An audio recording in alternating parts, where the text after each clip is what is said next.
On a dark moonlit night, the story begins with our protagonist, a cold and weary figure sitting across from an old man named Gui. Gui offers him a drink, speaking with a hint of nostalgia. A single nip, after all these decades, he says. The protagonist, with his tired white hair, gazes at the drink being poured. Gui continues, "We were much younger back then, with far fewer gray hairs." Our protagonist remains silent, his mind drifting back to a time nearly 40 years ago when he first met this man. A memory unfolds before his eyes. A younger version of the protagonist approaches Gui, asking for a favor, to send him back in time using the reversal of the heavenly cycles. Gui, surprised, reflects on the ritual. The reversal of the heavenly cycle, Gui muses. It had been a dream, a grand legacy of our clan that had been worked on for centuries, but no one could complete it until I came along. But in the end, I had to give up as well. He recalls how it had been impossible to gather the 5 components necessary to perform the ritual: the thunder bell of the Wind River sect, the censer of divine mysteries, a divine artifact from the celestial dragon clan, the essence of a 10,000-year-old carp, and the evil spirit of the demon cult. Despite the impossibility of collecting them all, the protagonist managed to bring every last one over the decades, but there was a long gap before he could retrieve the final piece: the evil spirit from the demon cult. Back in the present, Gui expresses disbelief. "I thought you were dead, lying forgotten somewhere. How did you manage this feat?" The protagonist responds, "When you listed those items, I cursed the ritual under my breath. I nearly cut you down then and there." Gui reflects on the change in his friend. The once vibrant man has now become middle-aged, his once radiant energy replaced by silver in his hair and weariness in his stance. "Nothing remains the same against the current of time," Gui mutters. Gui, never having gotten to ask this question, finally does. "Why do you wish to go back into the past?" Anger flares in the protagonist. He slams the drink down and shouts, "Vengeance!" Gui, shocked, inquires, "Is it impossible, even with your martial prowess?" The protagonist responds coldly, "Correct." Gui presses, "Then who do you hold the wind against?" The protagonist pauses, then whispers, "Mugiwha." The mention of Mugiwha leaves Gui stunned. Mugiwha, the one without equal, who stands at the top of the martial world, has slain all the great pillars of Murim, including the supreme overlord of the Dark Alliance and the heavenly demon. The protagonist's voice trembles with a resolve like iron. "Whatever it takes," he says. "I will kill that bastard no matter what. The heavenly demon was my father." Gui, shaken, listens as the protagonist continues. "But it's not out of grief for my father or the blood spilled over my older brother's death. On that day, Mugi spared no one, not even the servants, cooks, or innocent children. He even slaughtered the dogs and cats they kept." Gui, unable to fathom it, asks, "Why would he go to such lengths?" The protagonist replies with a cold finality, "Whether you believe it or not doesn't matter. The fact is, I can't stand this world as it is. I must go back and end him. But before I take his life, I'll ask him why. Why, with such great power, did he slaughter everyone?" Gui, at a loss for words, proposes, "If the ritual succeeds and you return to the past, can I ask a favor?" The protagonist, somewhat surprised, agrees. Gui's voice becomes serious, almost desperate. "Stop my marriage from happening," he says, a thunderclap rumbling outside, adding weight to his words. The protagonist suddenly bursts out laughing, but reassures him. "All right, that's a promise." They stand, preparing to head to the ritual site. The protagonist struggles to get up, and Gui rushes to help him. "Are you all right?" Gui asks, but the protagonist responds, "I'll manage an arm and an eye. They were minor sacrifices I made for the evil spirit." As they arrive at the site, Gui begins the ritual. Black mist surrounds them as he chants, and the air shimmers with mystical energy. A flash of light erupts, and a portal rips open, shattering reality itself. Gui exclaims, "I did it! Did you see, my friend? I pulled it off." But as Gui looks at the protagonist, he sees him struggling and realizes something is wrong. However, his greed takes over, and he sees an opportunity to go back in time. He faintly asks for forgiveness and walks toward the portal, but suddenly stops, unable to move as his body succumbs to the subdued paralysis points. The protagonist approaches him from behind and speaks, his tone colder than before. "How could you do this to me?" Gui tries to explain, but the protagonist grabs him by the neck, choking him. "You should have known better," the protagonist growls. Gwei, desperate, apologizes, saying, "I must have lost my mind. I'm truly sorry. I didn't mean to betray you." In a rare moment of mercy, the protagonist spares him. He explains, "My selfish nature allowed me to gather the impossible components.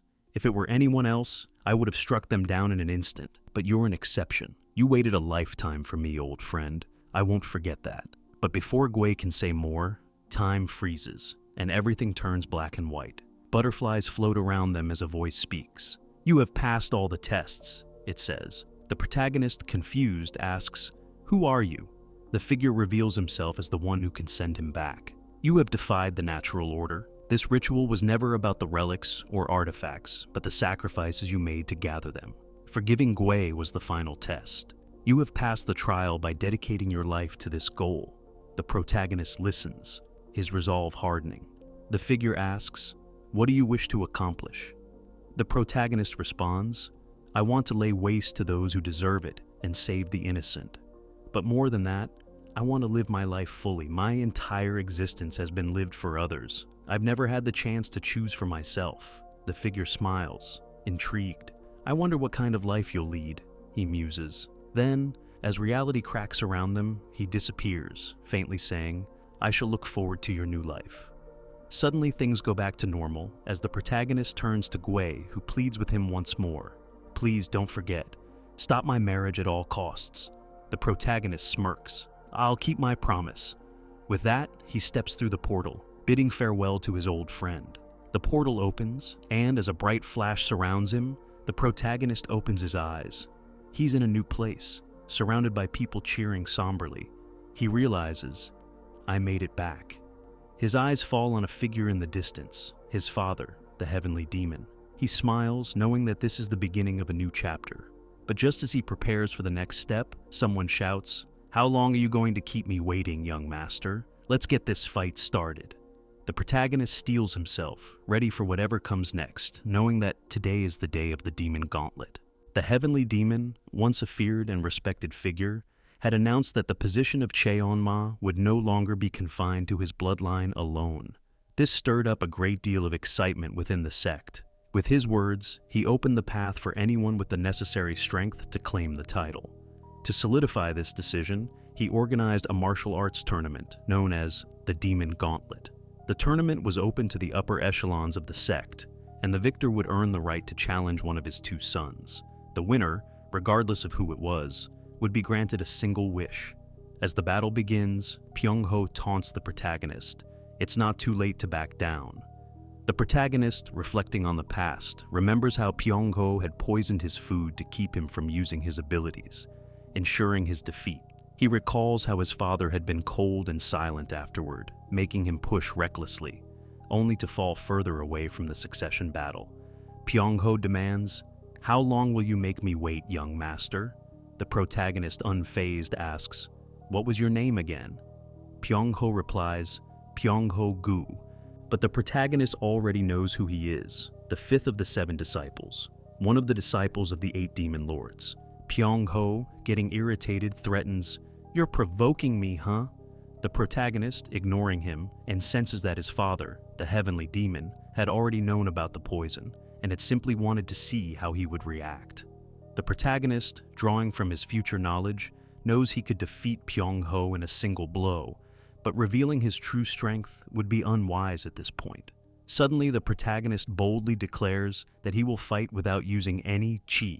The crowd gasps, murmuring among themselves, while his opponent, too, agrees to fight without his own chi.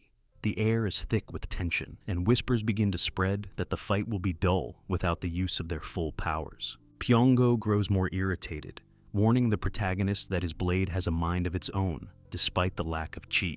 The protagonist, in his youthful body, can feel the strange energy coursing through him, wondering if he can move as he wishes. Pyongho lunges at him, and, with a swift sidestep, the protagonist dodges easily. His body responds better than expected, and a feeling of nostalgia floods him. This is the body of his youth, the agility and speed he once had, a far cry from the limitations he had grown accustomed to in the future. The battle rages on, with the protagonist dodging and countering every strike with impressive precision. He lands an elbow to Pyongho's chest, followed by a hook to the nose that knocks him out. The crowd watches in stunned silence as the protagonist delivers a final series of punches, sending Pyongho sprawling across the arena, blood pouring from his mouth. With one final act of mercy, the protagonist grabs Pyongho's arm, asking, "Was it with this hand that you handed over the vial?" Pyongho is shocked as the protagonist swiftly breaks his arm with a single motion. His opponent screams in pain as the crowd erupts in shock. The protagonist, walking away from the wreckage, reflects on how costly this journey has been, how much he has sacrificed to come this far. His father, the heavenly demon, raises his hand to acknowledge the victory, announcing that the winner will receive a wish. The protagonist, with careful thought, declares, "I wish to go hunting with you, father." The heavenly demon, a man of few words, simply nods and responds, "Be ready to leave at first light." As he leaves, the protagonist feels a strange sense of calm at this simple request, realizing that this is what he truly wanted. His opponent, still being carried away, mocks him for wasting a wish on something so trivial. The protagonist, unfazed, turns to him with a smirk. "Who are you again?" he says, his words echoing as he walks away, leaving behind the bitter rivalries and struggles of his past. Later, in his room, the protagonist looks into the mirror, still incredulous at how youthful he feels. His thoughts wander to Mugi, the man who had caused so much pain.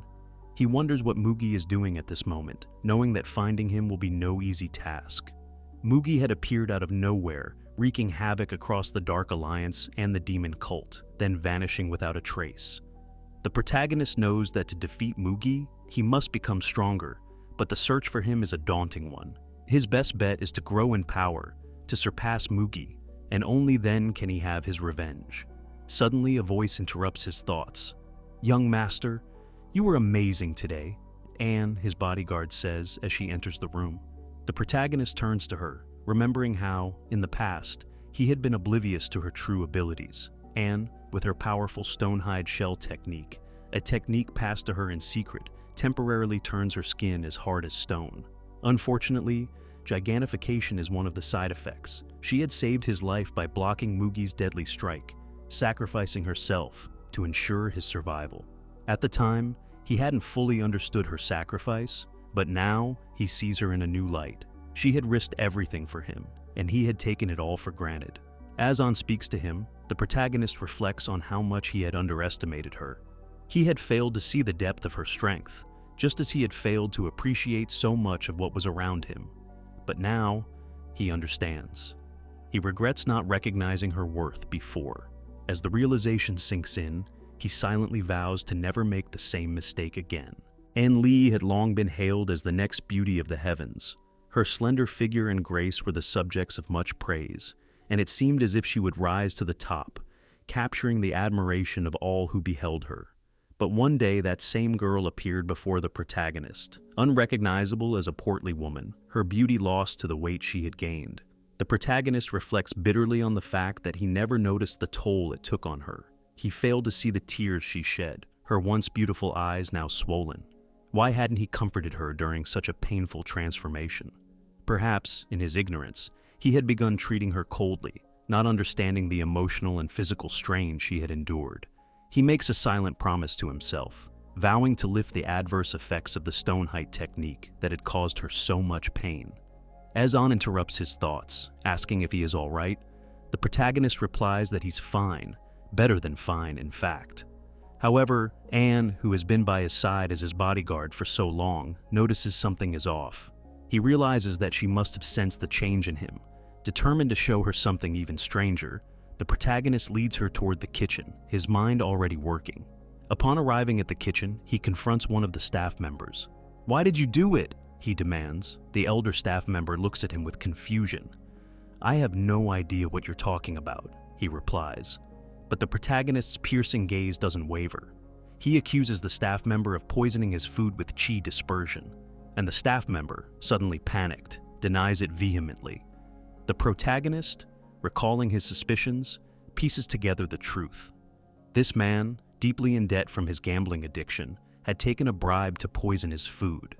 The protagonist's sharp mind easily connects the dots. With a swift motion, the protagonist slashes the staff member's head off, the blood spilling across the floor.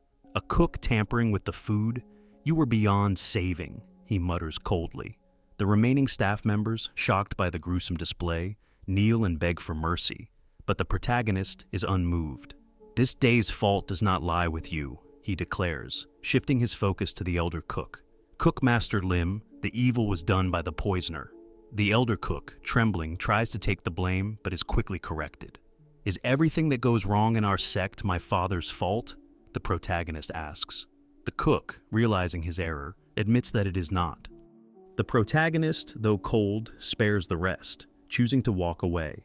As the protagonist leaves, he casually mentions that he wants a bowl of chicken silk noodles for dinner, a dish he hasn't had in ages, and, following him, points out that he had just asked for noodles a couple of days ago. The protagonist gives a faint smile, recalling the decades that have passed since he last truly enjoyed such a simple meal. The next morning, at dawn, the protagonist and his father, the heavenly demon, prepare for their hunting trip. The father, looking at his son with a massive bag, comments that he plans to never return. The protagonist, however, replies that they might end up staying longer than expected. His father, with a knowing look, warns him not to get his hopes up. As they walk into the forest, his father comments on how much he's improved. The protagonist reflects on the skills from his past life, realizing that it might be better to be upfront rather than try to fool him. "I've been hiding my true strength for a while," the protagonist admits. His father, unfazed, replies, "I figured as much." The father then asks, "How far have you ascended in the Sword of the Skyward Path?" The protagonist reflects on the technique. The Skyward Path, a legendary martial art passed down through the heavenly demon's bloodline. Revered as one of the most powerful techniques, it is said to rival the greatest martial arts of the demon world, known only to a select few. The protagonist responds confidently, "I've reached mastery." Suddenly, an attack comes at him, and he barely dodges in time, realizing how close he came to death. His father remarks, "It seems you weren't lying." The protagonist responds, "If I hadn't dodged that in time." His father replies, "The attack was hardly a threat to one who has mastered the sword." Then, with a rare hint of approval, he adds, "Achieving mastery at your age is commendable." The protagonist, surprised, quietly thanks his father as they continue walking. After a while, the protagonist asks, "Who taught you to hunt?" His father answers, "My elder brother." The protagonist, surprised, says, "I didn't know I had an uncle." His father replies, "He's long gone. I claimed his life when we were your age." The protagonist responds, "I'm glad you did," shocking his father, "because if you hadn't, I wouldn't be here today." His father doesn't reply, and the protagonist reflects on how, despite his father's coldness, he's not immune to the pain of fighting his own kin. The ones who seem the toughest often carry the deepest scars, he thinks. Then his father speaks again. "At that time, I saw no other way." The protagonist responds, "Things might be no different with me, father. You should have given me a brother, at least half worth the trouble of considering. Wouldn't you agree? You know how vile and ruthless he is." His father looks at him and replies, "How easily you throw shade at someone who's not even here, Magook." The scene shifts as the protagonist and his father climb through the rugged, stone mountain terrain, the early morning mist still clinging to the rocks around them. As they near the top of the mountain, the protagonist's thoughts drift. He realizes that, in his past life, he never married, never had children. He wonders what it truly means to have a father, or to be a son. "What exactly am I to you, father?" His eyes shift to his father, deep in thought as they approach the edge of a cliff. The protagonist breaks his reverie, asking his father, "What's over there?" His father responds simply, "Dinner." As the protagonist looks forward, eager for the hunt, he asks, "Then let's bring it down." His father, ever the teacher, counters, "How do you plan to shoot something you can't even see?" The protagonist is confused, but listens as his father instructs him to close his eyes and feel the surroundings. The protagonist, though unsure, complies and shuts his eyes, trying to sense the air around him. In the quiet stillness, he can only feel his father's presence, a strong and overwhelming force. His father's voice brings him back to focus. "Now, project a single stream of your energy, just a single strand, slowly and deliberately, like the finest thread." The protagonist tries to follow the instructions, imagining his body as a spool of thread. Slowly, He releases his energy, sending it through the air, extending out into the forest. After a moment, he reports, "I can feel it." His father asks, "What do you think it is?" The protagonist, sensing a large presence, guesses, "I believe it's a tree." His father, impressed, replies, "Good. Now, scan the area again. Take it slow." As the protagonist continues, his energy finds the true target, a wild boar. He suddenly opens his eyes, uncertainty in his voice as he exclaims, "A wild boar? Or is it a bear?" He hesitates, unsure, describing the bristly fur and elongated body. His father, glancing at him, says, "It is indeed a boar." His father's expression remains unreadable as he notes, "Even I failed to discern an animal at this range when I first started." The protagonist, now more determined, teases, "I must be the fruit of your loin after all. It's a son's duty to surpass his father." That evening, as the boar sizzles over the crackling fire, the protagonist's father asks, "When did you learn to butcher, boy?" The protagonist answers, "I picked it up from a book." His father raises an eyebrow, clearly impressed. "Seems pretty practiced for someone who learned it from a book." The protagonist, feeling a sense of pride, responds, "I'm glad it looked that way." Inside, he recalls how he must have hunted hundreds of wild boars before his regression, but he keeps that to himself. As they sit, eating and talking, the father questions whether the protagonist's wish to join him on this hunt was a mere ploy to gain favor in the succession battle. The protagonist reassures him, "No, father, I know you don't care about that. I can become the heir without it, without your help." His father, ever sharp, challenges him. "That's a bold statement. Why did you really want to come out on this hunt with me?" The protagonist is honest. "Reason one, I wanted to learn something, anything to get stronger, and it looks like that first part worked out." His father nods. "And what will you do with this newfound strength?" The protagonist replies, "I'm not interested in becoming the next Cheon-ma. You're still in your prime. I don't want to waste my youth chasing after a title. If I can just become your heir and learn the heavenly demon martial arts, I'll be more than happy." He looks to the sky, silently thinking that he needs to learn the 9 parts of infernal flames from his father, to master it. Not just reach mastery, but surpass it.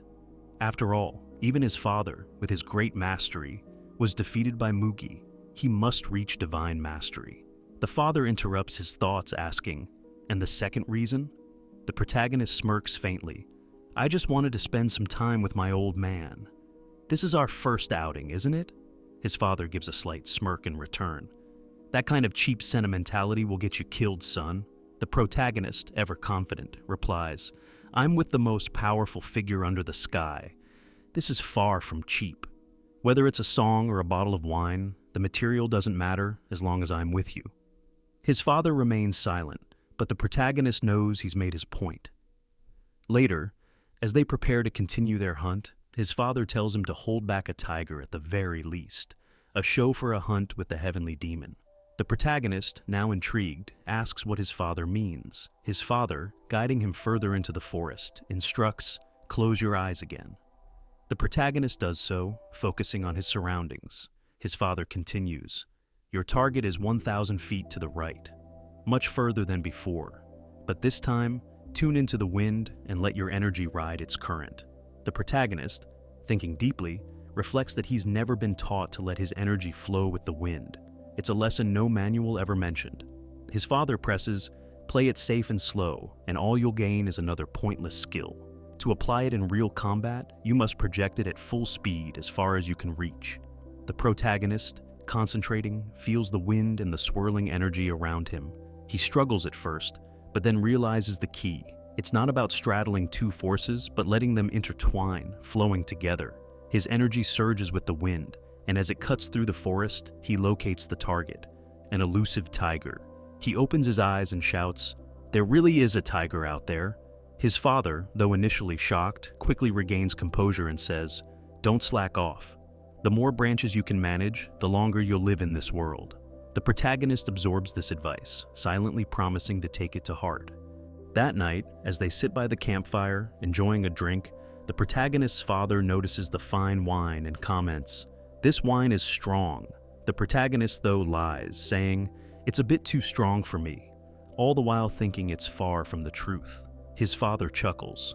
No disciple of the demon way complains about how strong the liquor is.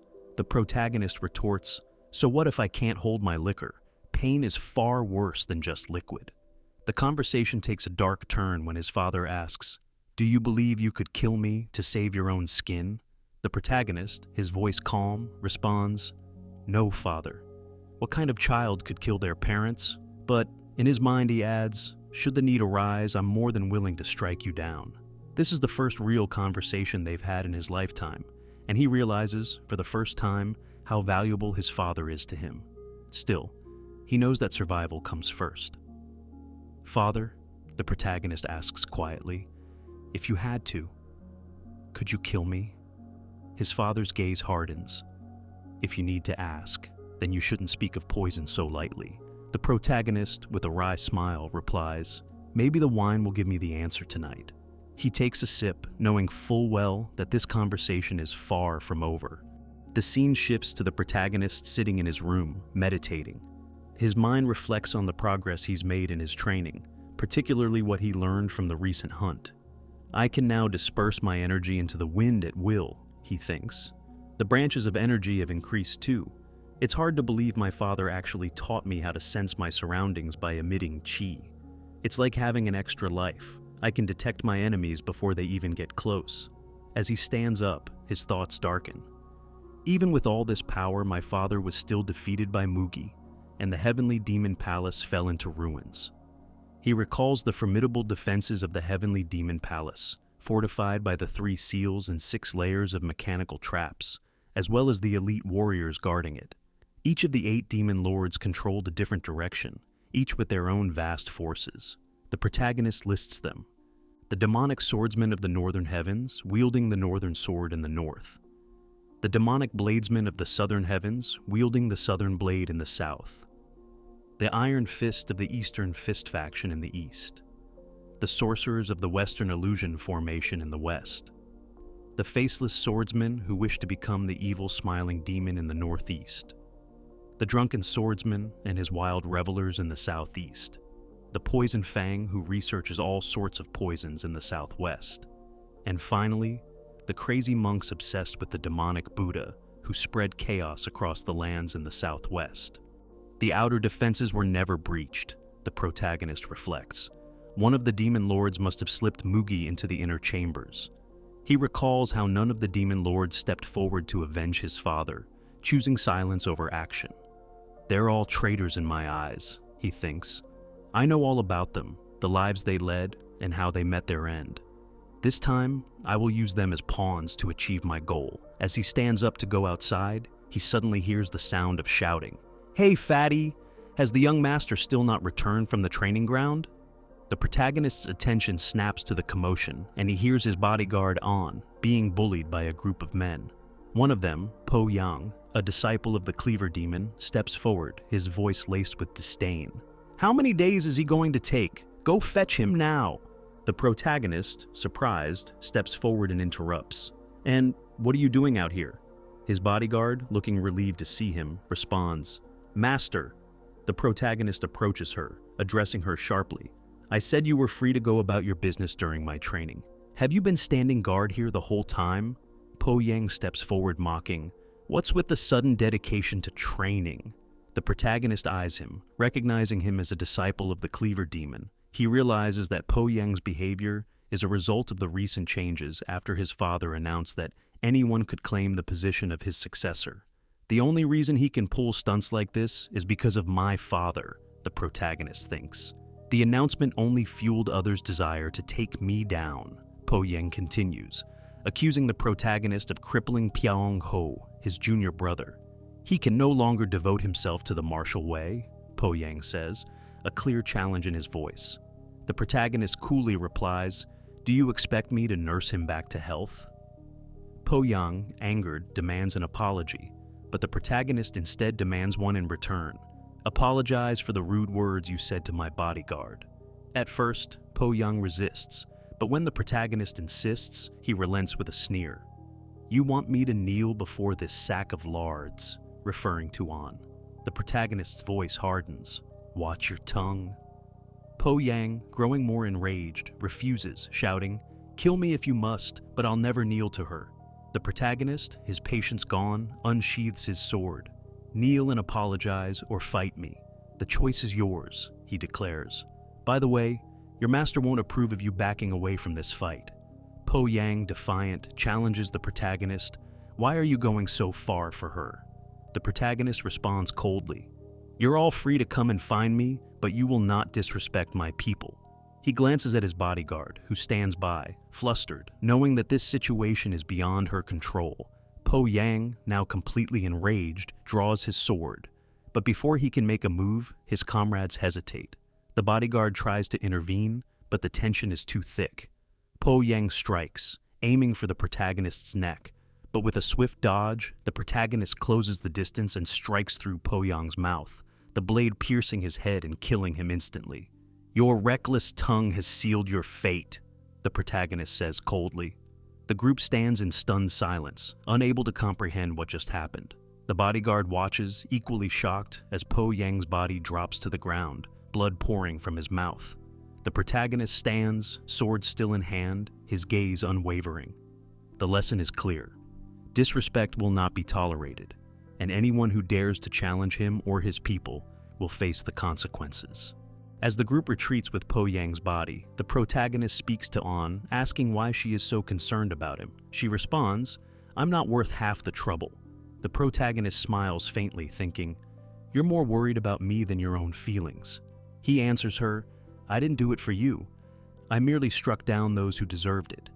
An, still concerned, warns him, "The cleaver demon will not let this slide." The protagonist nods, acknowledging her concern. "The 8 demon lords are undisputed masters of the demon cult," he thinks. "Each one is backed by a faction my father could not ignore. The cleaver demon is one of them. I crippled one of his disciples and killed another. He has every reason to retaliate." But the protagonist remains calm, saying, "But you have to let this pass. The man stands to gain nothing by reacting. What good would it do for him to get involved?" An presses further, "But you wounded his pride, sir." The protagonist shrugs. The cleaver demon isn't the type to waste his time on pride. He's not that kind of man. He places a hand on An's shoulder, reassuring her, "In any case, you have nothing to worry about." As An watches him, she remains flustered, but the protagonist is already thinking ahead. "Eliminating Po Yang works to my advantage. With his death, all eyes will be on me. If there was any chance of becoming my father's successor, this could score me some points." Later, the protagonist reflects on the events as he sits outside, looking up at the sky. "Looking back, I was stuck in a deep sense of defeat after my family fell apart. It felt like my will to live would be extinguished unless I relentlessly pursued my goal. I wonder what would have become of me had I not discovered the way to return to the past." Suddenly, a sharp presence interrupts his thoughts. He flinches as a blade descends toward him, only to see the cleaver demon standing behind him, about to strike. The protagonist knows he cannot dodge at this distance, no matter how much knowledge he has from the past. He prepares himself for the worst. But instead of striking, the cleaver demon lowers his blade and sits next to him, grinning. "Why'd you do it, kid?" the cleaver demon asks, poking him with the blade's handle. The protagonist, tense but calm, replies, "He was acting out of line, sir." The cleaver demon raises the blade again, this time pointing it toward the protagonist's neck. "How about I bring your cherished little head to your father and see what he thinks about that?" The protagonist, unfazed, replies, "I doubt my head would be welcome in his eyes, even if I am his son." The cleaver demon, sensing his defiance, grins and strikes the ground with his blade. "This little slit is a measly symbol of your father's favor," he says. "And for the rest of the ratio, well, that's me." The protagonist, determined, responds with a confident grin. "I'm a son after all. Surely I'm good for this much." The cleaver demon smiles, intrigued. "Well, there's only one way to test this theory. If I were to take your head right now, do you think your father would kill me or spare me?" The protagonist replies, "You're grossly underestimating his parental affection." The cleaver demon, amused, releases energy, shocking the protagonist. "Maybe there's no need. He has 2 sons to choose from, but only one of you in this world."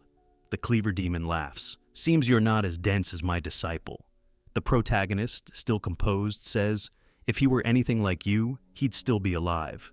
The cleaver demon, now showing a rare smile, says, "For as long as I can remember, misfortune has followed me around like a shadow. It's best you don't run into me too often." The protagonist nods. "I'll be sure to remember that."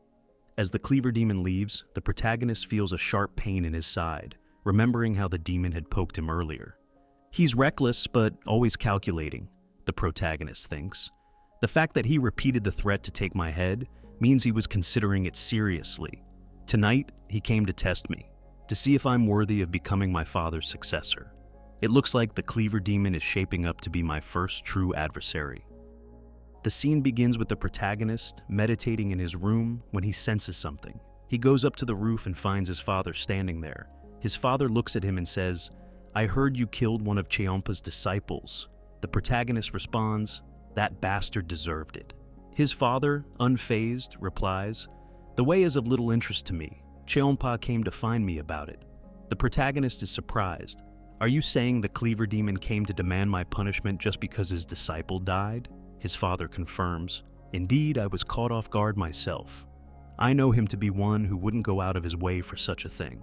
The protagonist remains quiet but reflects on the situation.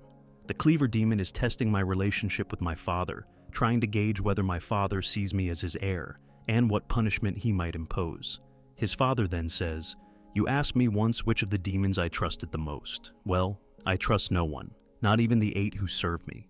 The protagonist is shocked by this admission. His father continues, "You also mentioned we need to re-establish discipline within the cult. Enough with the nonsense about rooting out corruption. Now, tell me what you really think." The protagonist, firm in his beliefs, replies, "At some point, we lost our way." His father is taken aback, asking, "Lost our way?" The protagonist presses on, "Yes, sir. The core belief of our cult, the demon way, is to hunt down and destroy absolutely evil wherever it arises." His father, surprised, asks, "The cult's core belief is to hunt down absolutely evil?" The protagonist responds, "Yes. I don't believe our true enemies are the Orthodox sect. Our true enemy is absolute evil itself. There's evil out there so wild, so cowardly, so twisted, that even devils would spit in disgust." He goes on, "The Orthodox path may handle lesser evil, but against true evil, they are helpless. The ones who stand in the light, believing in forgiveness, are doomed to fail against such darkness.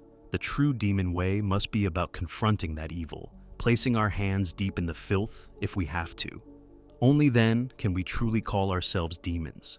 If we don't set our path straight, we won't last long." His father, quiet for a moment, says nothing, but the protagonist reflects, "These aren't ideas I learned from our cult. I came to realize them after living my life." His father breaks the silence, asking, "Do you have any more arrogant insights you want to share?" The protagonist replies, "No, not today." His father then says, "I think I understand why Cheompa asked me to punish you. He must sense something in you and is testing me through you." The protagonist replies, "Perhaps he sees your potential to be my successor." His father responds, "Or maybe he thinks you're a loose cannon who could bring the cult to ruin." His father then motions for him to follow. The scene shifts as they approach a massive stone door, the testing ground for Cheonma disciples. The protagonist reflects, "This place is the proving ground for Cheonma disciples, where they must prove their worth as the next heavenly demon. Only those who succeed make it out alive. It's a place so dangerous that even my ambitious brother never dared to enter." He then looks toward his father and says, "You can't expect me to go in there, right?" His father answers, "I stepped into the halls when I was your age." The protagonist, shocked, asks, "How long did it take you to come out?" His father replies, 2 months. The protagonist, wide-eyed, says, 2 months? You're considered one of the most talented Cheonma in history. And it took you 2 months? His father explains, "The average time is 3 years. The protagonist, stunned, responds, "And you want me to go in without any prep work?" His father, sternly, says, "I meant what I said earlier. I have to punish you." The protagonist, thinking deeply, asks, "Are you seriously sending me into a place where I could die just because the old man asked you to punish me? Do you really not care if you lose your son? Or are you hoping I'll be much stronger than I am now?" The protagonist, with a slight smirk, responds, "All right, I'll do it. I'll make sure to beat your time in the halls." His father smiles and replies, Let's try not dying first. With newfound resolve, the protagonist prepares himself for the challenge ahead. The protagonist enters the testing hall, reflecting on what makes this place so deadly. He approaches a tablet with the rules for the trial. 1. Cut down all enemies without infusing your sword with chi or using blade blast. 2. If you fail within the time, you may attempt it again after 10 days. 3. When ready, stand in the red circle. The protagonist considers the challenge and decides to go ahead, thinking, I guess they want me to eat these grain pills for the duration of the trial if I fail now. No point in waiting. Standing in the red circle, mannequins emerge from the ground, each marked with red symbols. Looks like I need to cut these areas precisely, the protagonist thinks. He begins slashing, cutting through each mannequin one by one with pinpoint accuracy. Easier than I thought, he muses. But then a mannequin starts to fall to the ground. Panicking, he quickly moves to stop it from descending, barely making the cut in time. 3 more mannequins begin to fall, and he leaps forward, slashing each one in quick succession. He finishes with one final mannequin, cutting it precisely as it almost hits the ground. That was close, he thinks. If I were still at my previous skill level, clearing the first row would have been impossible. As the room opens to the next trial, the protagonist notices a tablet with comments from previous participants. One says, finally made it after 37 attempts. Another comments, I tried to go back, but the way was sealed. The protagonist reads on and is surprised to see his father's handwriting. Idiots, all of you. He smirks, thinking, I guess that's something special, but calling them idiots is a bit harsh. Entering the next room filled with various weapons, the protagonist reads the tablet. 1. Cut the stone. 2. You have 2 hours to use the sword on the wall. You are permitted to channel your chi or use blade blast. 3. If you fail within the time, you may attempt it again after 20 days. 4. When ready, stand in the red circle. He's surprised by the 2-hour time limit. 2 hours to cut one iron ball? I could go through 100 of them with blade blast, he thinks. He tries hitting the ball with his sword, but it breaks. Yep, that confirms it, he thinks. I'll just use blade blast and move on. But then he stops himself. Think again, that would be too easy. What did the others do?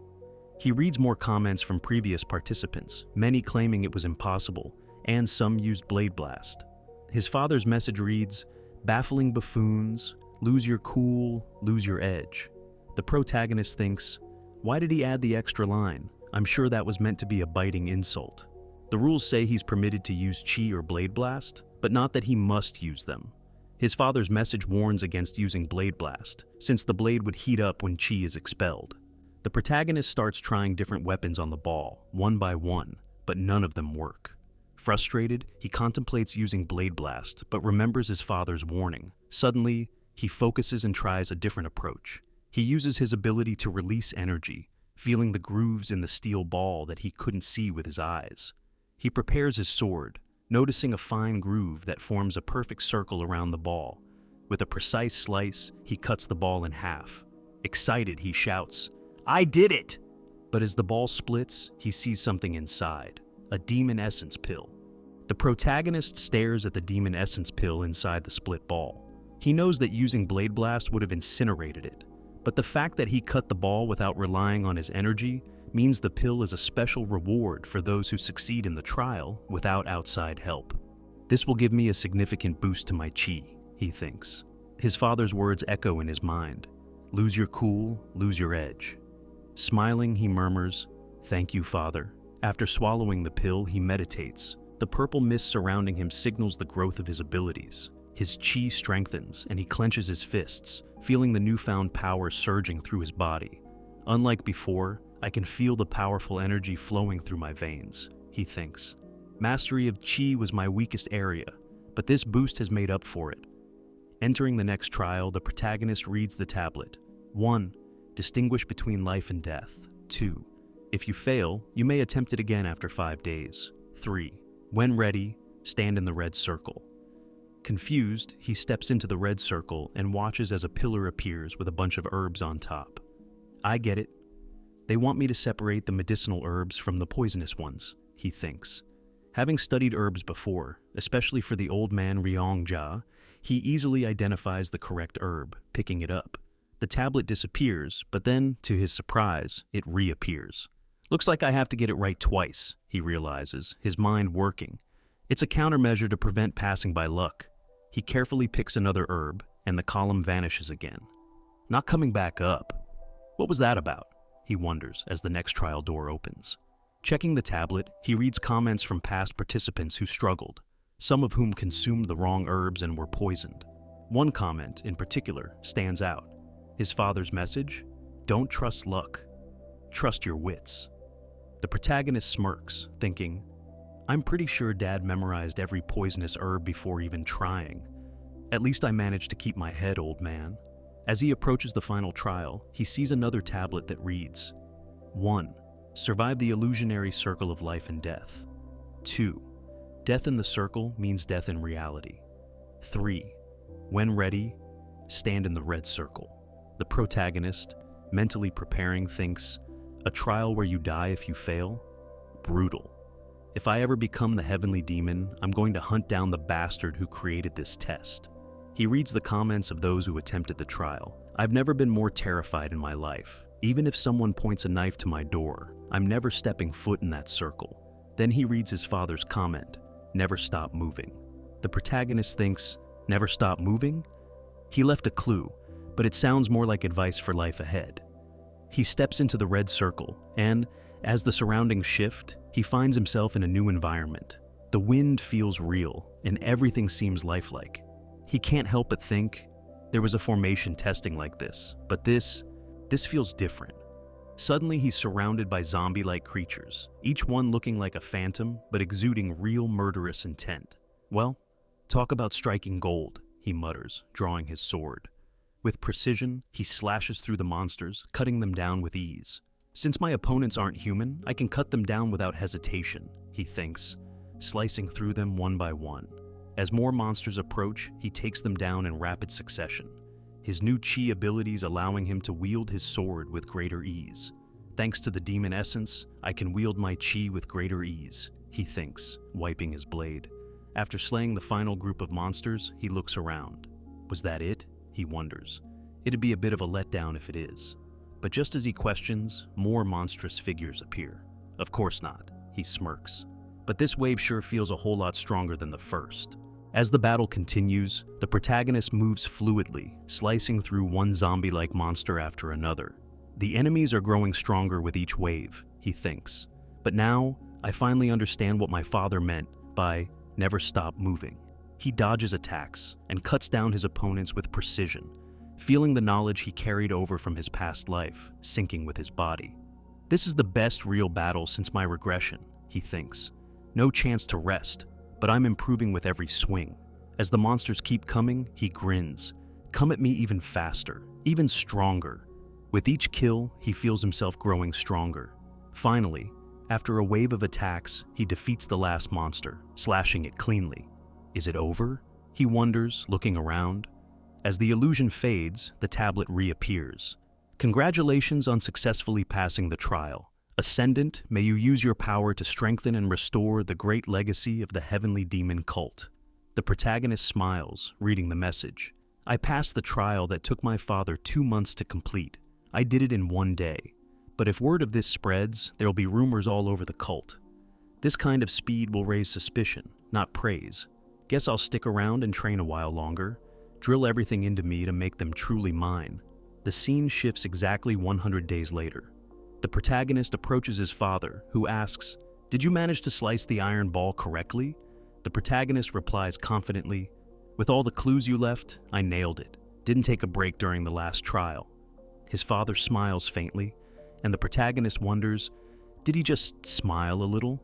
Or am I imagining things? His father responds, "You're sharper than I gave you credit for." The protagonist smiles back, "Of course, I'm your son."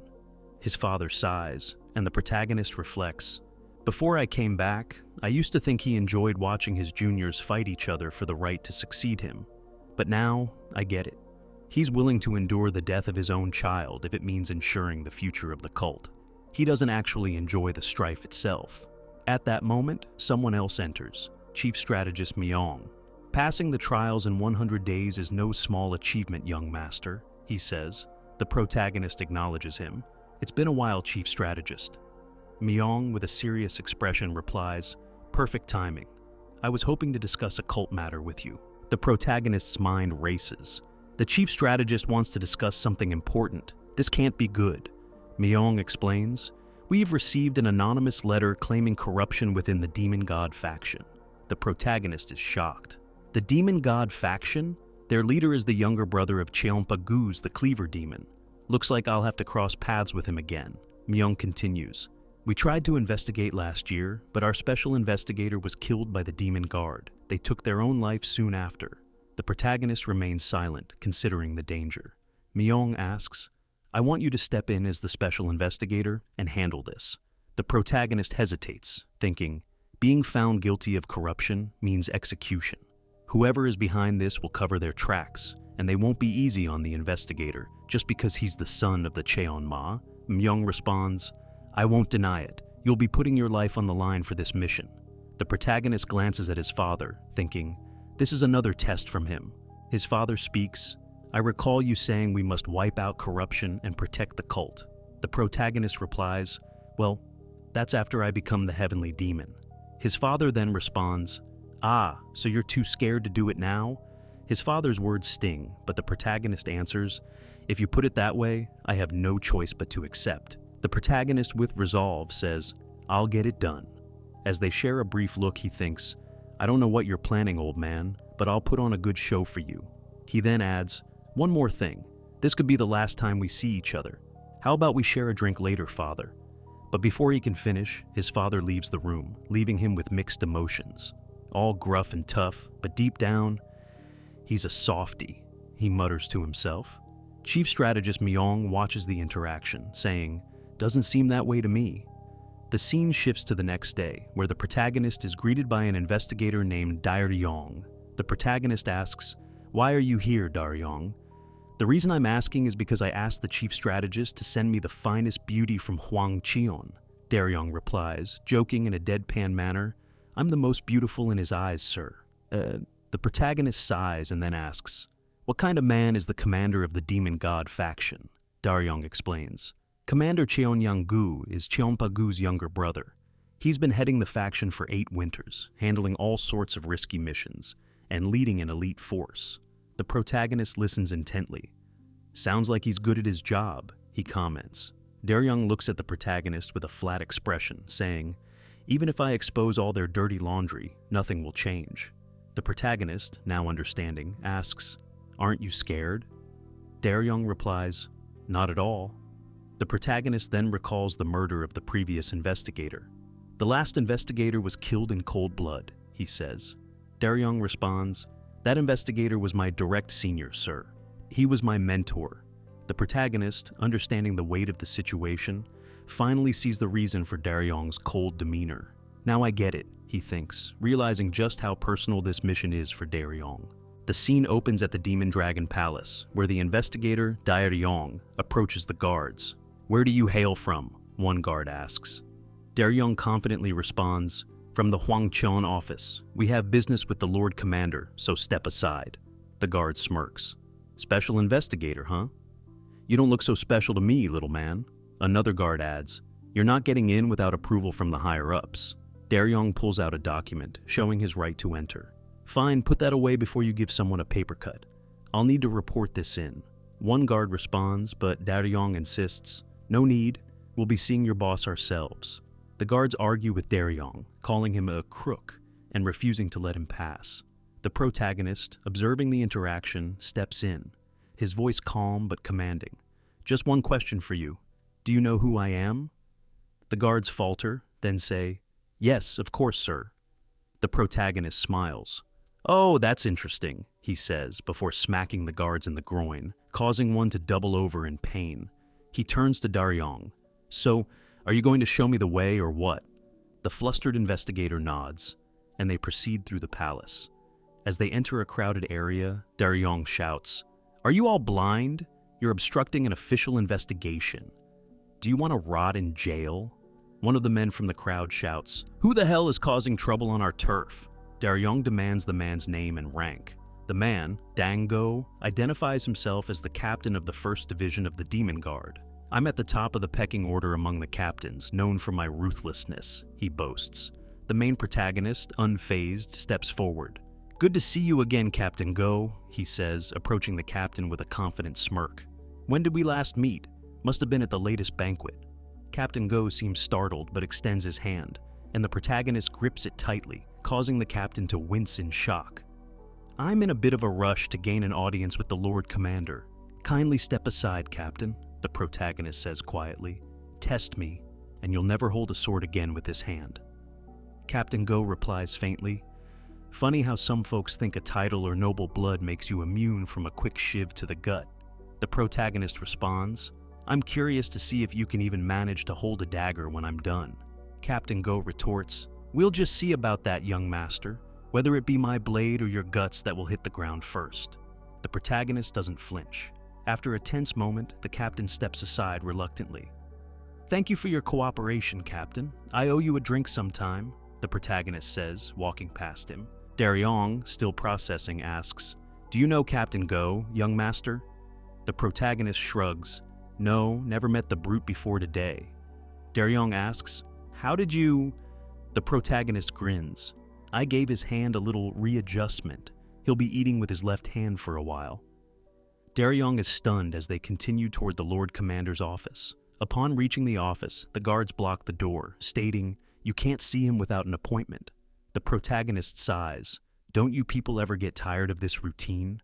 He pulls out the document again, saying, "By denying me entry, you are effectively disrespecting my father, the supreme commander of the cult." The guards hesitate before allowing them to enter. Inside, they meet Lord Cheonyang-gu, the commander of the demon god faction. He greets them with a slight grin, apologizing for his men's rude behavior. The protagonist notes the strong chi radiating from the Lord's physique, impressed by his strength. "I see," the protagonist comments. "Seems like your men have too much time on their hands. Maybe you should have them crack a book once in a while, sir." Lord Cheonyang chuckles. "They say ignorance breeds courage, don't they?" The protagonist responds, "In all these times, the bold ones have grown better at plotting schemes." Lord Cheonyang, smiling knowingly, replies, "I guess I'm getting old and out of touch with the times." The protagonist continues, "Seems like my father sent me here to punish me." The Lord reacts, "I see. So why did the Huangqian office launch this investigation? Was it another anonymous tip like last time?" Daryong answers, "We can't disclose that information." The protagonist cuts him off, saying, "That's right. A tip came in." Lord Cheonyang sighs. Dealing with an army of misfits like the demon god faction comes with its headaches. It's exhausting. The protagonist responds, "I'd like to wrap up the investigation as soon as possible. Please bear with me, even if it's inconvenient." Lord Cheonyang laughs. "Inconvenient? You wound me. I'm not that sort of man." The protagonist continues, "Everyone knows the cleaver demon supports my elder brother, sir." Cheonyang nods. "Sure, that's true, but I've always considered you the rightful heir. I'll make sure to support you." The protagonist smirks. "I find comfort in your words, sir." Lord Cheonyang offers, "I'll have accommodations arranged for you. Be careful, though. I'm just looking out for you." The protagonist raises an eyebrow. "Are you afraid I'll end up dead like my predecessors?" Cheonyang responds nonchalantly, "Oh, please, nothing like that. Surely the Supreme Commander didn't send you here to die in cold blood. I'll keep both eyes on this when I can." The protagonist nods. "That's good to know, my lord. I'll take my leave then." As they leave, the protagonist thinks, "I can't help but feel that my father's true intention in sending me here was to make a statement. Cheonyang should be prepared." The scene shifts back to the Cheonma and the chief strategist. "This isn't something we must take lightly, my lord," the chief strategist says. "I should have handled this myself instead of sending your son in my stead."